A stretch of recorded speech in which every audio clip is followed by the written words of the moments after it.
নমস্কার সবাইকে। অনেক দিন পর আপনাদের সাথে আমার দেখা। আমার চ্যানেলের প্রথম ভিডিও ছিল এই প্যান্টটা, আলু দিয়ে ব্লক প্রিন্ট।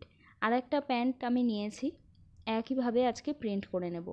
আগের দিনের আমি আলুটা কাটার ভিডিও আমার কাছে ছিল না, আর আমি কোনো ছবিও এঁকে নিইনি, ডাইরেক্ট কেটেছিলাম। আর আজকে চেষ্টা করেছিলাম একটা পাতার ডিজাইন করার স্কেচ পেন দিয়ে, জানি না কেন স্কেচ পেনে কালি পড়লো না, তাই পেন দিয়ে একটা ফুল এঁকে নিয়েছি। আর একটা সরু ছুরি দিয়ে সাইডটা এরকমভাবে কেটে নিয়েছি যাতে ব্লকটা সুন্দরভাবে উঠে আসে। এরপর খুব সাবধানে ফুলের পাপড়িগুলো আমি কেটে নিয়েছি, কিন্তু যত সাবধানেই কাটি না কেন, যেহেতু ফুলের পাপড়িগুলো আঁকাটা আমার মনে হয় ঠিক হয়নি, তাই একটু শেপটা ছোট বড় লাগছে, দেখুন। আর আমি নিয়ে নিয়েছি এই রঙটা, আমার মনে হয়েছে এই প্যান্টের রঙের সাথে এই রঙটা খুব ভালো লাগবে। একটা ছোট স্পঞ্জের ওপর এইভাবে রঙ নিয়ে নিয়েছি, নিয়ে আলুর মধ্যে এইভাবে রঙ লাগিয়ে আমি প্রিন্ট করে দিয়েছি।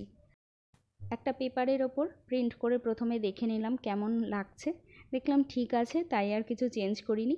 একইভাবে এই প্যান্টের মধ্যেও আমি প্রিন্ট করে নিয়েছি। দেখুন তো এবার কেমন লাগছে আমার প্যান্টটা, মানে আমার না, সেই মালিকের, যেই মালিকের এই প্যান্ট পছন্দ হয়নি। জানাবেন কমেন্টের মাধ্যমে কেমন লাগলো।